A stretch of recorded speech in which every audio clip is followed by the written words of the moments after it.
ألم نشرح لك صدرك ووضعنا عنك وزرك الذي أنقض ظهرك ورفعنا لك ذكرك فإن مع العسر يسرا إن مع العسر يسرا فإذا فرغت فانصب وإلى ربك فارغب.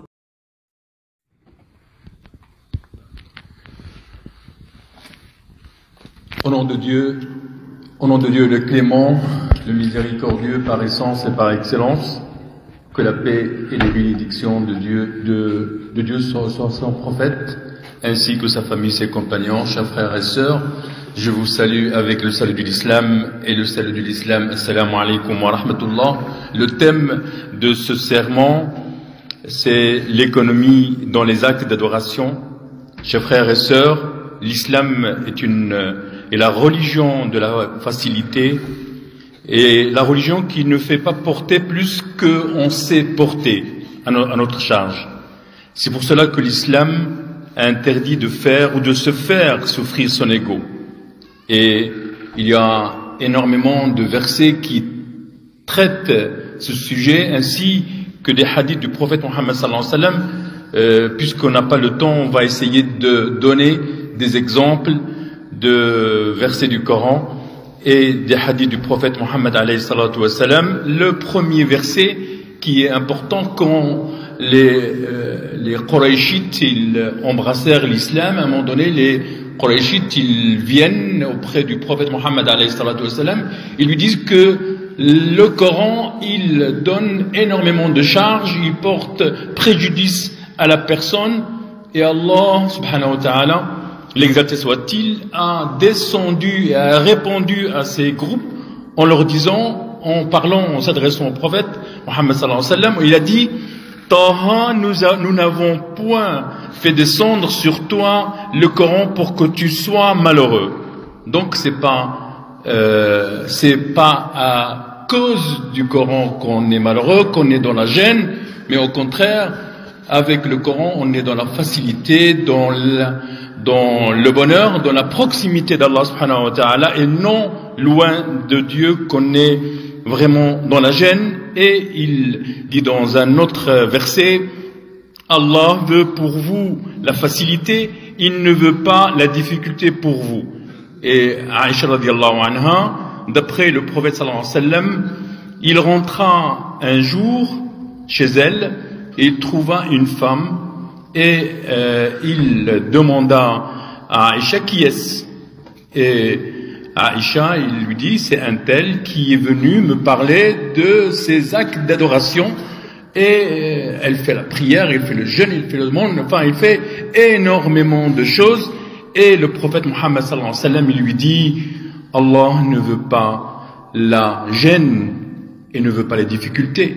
Il ne veut pas qu'il faut porter, même dans l'adoration de Dieu, on doit y avoir une économie, une épargne de l'énergie, de la force de musulmans, et qu'il doit adorer Allah subhanahu wa ta'ala dans le juste milieu. Nous sommes une communauté de juste milieu, sans exagération, sans excès, sans négligence. Et donc c'est un juste milieu, et et que le prophète Mohammed sallallahu alayhi wa sallam, il poursuivit son rappel à Aïcha, il lui dit: Allah il veut le moindre d'acte, mais qui perdure dans le temps. On va pas commencer à faire la prière obligatoire, surrogatoire, jusqu'à ce qu'on porte préjudice à notre corps, à notre énergie, à notre foi.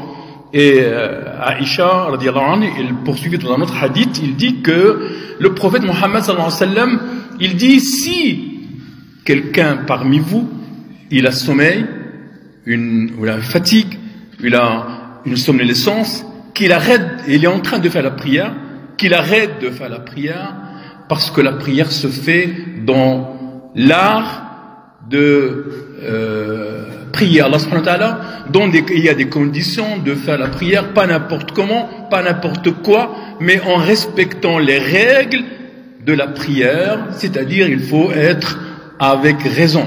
quand on parle à qui? Allah subhanahu wa ta'ala, et on doit savoir ce qu'on dit. Alors quand on est en somnolescence, quand on a sommeil, on ne sait pas ce qu'on dit. On pourrait dire le contraire. On peut que cette prière soit invalide parce qu'on dit des choses où on n'a pas fait complètement la prière.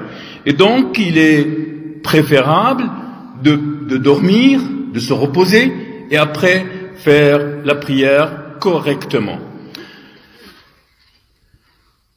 Donc, si parmi vous a sommeil alors qu'il est en train de faire la prière, qu'il dorme ou qu'il fait sa prière par après et se fait sa prière en état de sommeil, ne maîtrisant ce qu'il dit, il pourrait dire des insultes sans le savoir, et il vaut mieux pour lui de demander à Dieu le pardon.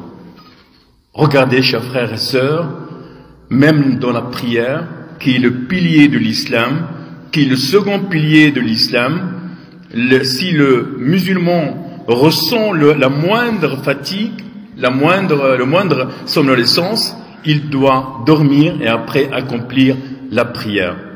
Alors qu'on voit des gens, comme dit notre imam, qui sont malades et que Allah subhanahu wa ta'ala, il leur a donné une dispense de ne pas jeûner, mais il donne plus de fatigue aux croyants qu'ils vont faire, qu'ils vont gagner des bonnes actions, alors que ce jeûne, et même s'il s'agit d'un pilier qui est le jeûne du mois de Ramadan, s'il jeûne, il porte préjudice à sa santé. Au lieu d'avoir des récompenses, des bonnes actions, il a des mauvaises actions parce que c'est interdit pour un malade de jeûner. Il est aussi pour un qui n'a pas l'argent et qu'il va se marier et qu'il va s'endetter, ce sont des choses qui sont non recommandables pour un musulman et qu'il doit savoir respecter les limites de ce que Dieu lui donne sans porter préjudice à sa santé, à sa personne, à son environnement. Le prophète sallallahu alayhi wa sallam, il a dit, ils sont perdus les gens qui durcissent dans l'application de l'islam. C'est-à-dire, ils font souffrir leur ego, ils font souffrir leur énergie parce qu'ils veulent montrer aux autres que eux, ils appliquent l'islam plus que les autres. Il y a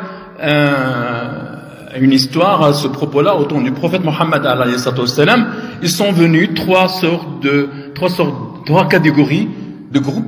Le premier groupe, il a dit, moi, je fais la prière tout le temps. Moi, je fais le jeûne tout le temps. Moi, je fais les veillées spirituelles nocturnes tout le temps. Et le prophète Mohammed sallallahu alayhi wa sallam, quand il a entendu ces dires, il a dit, moi, je fais la prière et je me rendors, je me repose, je me marie et je dors et je fais la prière. Et seuls ceux qui croient qu'ils font, ce sont des gens qui ne se rentrent pas dans la sunna du prophète Mohammed sallallahu alayhi wa sallam. Ce sont les gens qui rendent les choses difficiles alors qu'Allah subhanahu wa ta'ala, il les a rendues plus faciles. Facilité au lieu de rendre les choses plus difficiles.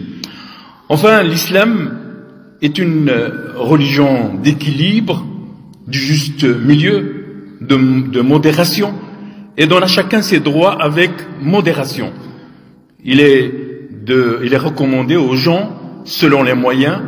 Il a fait de la compétence une condition de porter la responsabilité. On va pas, ce qu'on appelle, surdonner à sa personne plus qu'il peut porter. Et donc, en fin de compte, nous demandons à Allah subhanahu wa ta'ala qu'il nous ouvre les portes de la science et que ces sciences, qu'on va les comprendre avec justice et justesse afin d'appliquer notre religion et qu'il nous dote, Inch'Allah, de paradis al-Firdaus al-A'la. Wa astaghfirullah li wa lakum wa li jami'il muslimin. Assalamu alaykum wa rahmatullah. يقول المولى سبحانه وإذا قيل لكم تفسحوا